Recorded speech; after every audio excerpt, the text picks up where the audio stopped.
Hello दोस्तों, स्वागत है आप सभी का हमारे YouTube चैनल इंसान के दुख में। फिर से हम आ चुके हैं एक नई वीडियो के साथ। वीडियो के अंत तक बने रहिए और वीडियो पसंद आए तो हमारे चैनल को सब्सक्राइब जरूर कीजिएगा और दोस्तों परिवार जनों के साथ शेयर करना ना भूलें।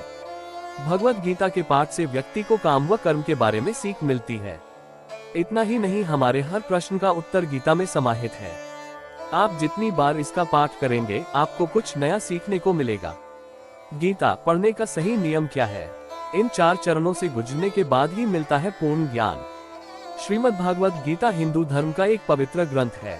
गीता में 18 अध्याय और 700 श्लोक हैं, जो सभी महत्वपूर्ण है। महाभारत में भगवान श्री कृष्ण ने अर्जुन को जो उपदेश दिए थे वही गीता है। गीता में आत्मा, परमात्मा, भक्ति, कर्म, जीवन आदि का वृहद रूप से वर्णन किया गया है।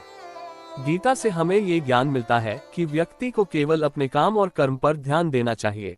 साथ ही कर्म करते समय इस बात का ध्यान रखना चाहिए कि हम जो भी कर्म कर रहे हैं उसका फल भी हमें निश्चित ही प्राप्त होगा। गीता हमें बताती है कि जीवन क्या है और इसे कैसे जीना चाहिए। आत्मा और परमात्मा का मिलन कैसे होते हैं, अच्छे और बुरे की समझ क्यों जरूरी है। इन सभी गूढ़ सवालों से जवाब हमें गीता से प्राप्त होते हैं। लेकिन सवाल यह है कि गीता का पुनर्तः ज्ञान कैसे प्राप्त किया जा सकता है और इसके लिए इसे कितनी बार पढ़ना चाहिए।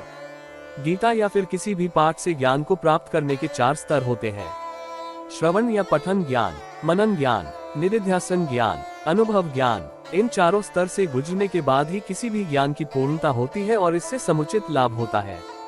इसका अर्थ यह है कि आप पहले पढ़ते या सुनते हैं, इसके बाद पढ़े सुने ज्ञान के बारे में चिंतन व मनन करते हैं। यदि वह आपको ठीक और उपयोगी लगती है तब उसका अभ्यास कर उसे अपने जीवन में उतारते हैं और आखिर में उस ज्ञान का प्रतिफल आपको मिलता है। किसी भी ज्ञान को आप पढ़कर या सुनकर छोड़ देंगे, उसे अपनाएंगे नहीं तो उसका फल कैसे मिलेगा। यही बात गीता पर भी लागू होती है। जब हम गीता पढ़कर उसके उपदेशों को जीवन में उतारेंगे तो निश्चित ही सुपरिणाम सामने आएगा। कितनी बार पढ़ना चाहिए श्रीमद् भागवत गीता और क्या है इसके लाभ? जब हम पहली बार गीता पढ़ते हैं तो इसे हम एक अंधे व्यक्ति के रूप में पढ़ते हैं। यानी हमें केवल इतना ही समझ पाते हैं कि कौन किसके पिता, कौन किसकी बहन और कौन किसका भाई है। पहली बार गीता पढ़ने पर इससे ज्यादा कुछ समझ में नहीं आता। जब हम दूसरी बार गीता पढ़ते हैं तो मन में कुछ सवाल जागृत होंगे कि ऐसा क्यों किया गया या वैसा क्यों हुआ। जब हम तीसरी बार गीता पढ़ेंगे तो इसके अर्थ को समझने लगेंगे। हालांकि हर व्यक्ति को इसका अर्थ अपने तरीके से ही समझ आएगा। जब चौथी बार हम गीता पढ़ेंगे तो हर एक पात्र से जुड़ी भावनाओं को समझ पाएंगे, जैसे अर्जुन के मन में या दुर्योधन के मन में क्या चल रहा है।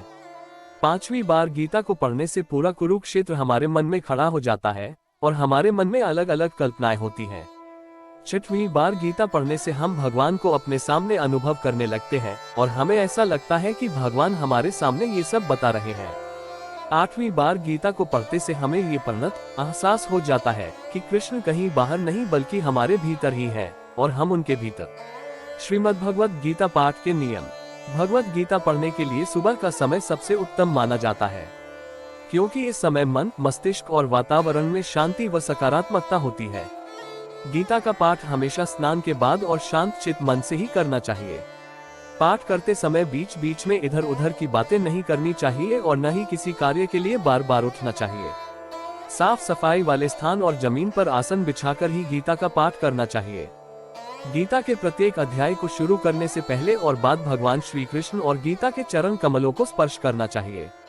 अगर आपको ये हमारी वीडियो पसंद आई हो तो हमारे चैनल को सब्सक्राइब करके बेल आइकन जरूर दबाएं, लाइक शेयर कमेंट करना ना भूले और कमेंट में जय श्री कृष्णा जरूर लिखें। राधे राधे, धन्यवाद।